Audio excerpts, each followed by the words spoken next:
So, the big blind has to worry about flush and straight draws that could possibly beat him on the Turner River.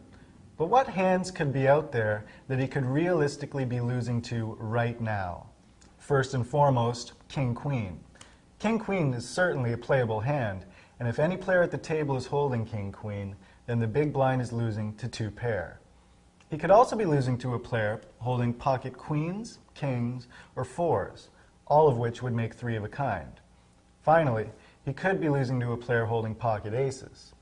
There are other hands that are currently beating him, like Queen 4 for 2 pair, but Queen 4 isn't a profitable starting hand, so I wouldn't worry about anybody playing it unless you're lucky enough to have a very wild player at your table who plays any 2 starting cards. Even though the big blind has flopped top pair, best kicker, the ace, he still has a lot to think about.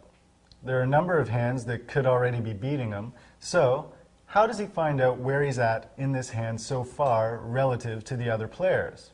2 ways. First, he has to think back to the pre-flop action, which is why it's always important to remember who called, who bet, and who raised at every betting stage.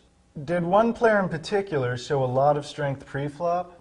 If so, he has to consider the possibility that this player is indeed holding the dreaded pocket queens, kings, or aces. The other way to get information on the flop is to bet.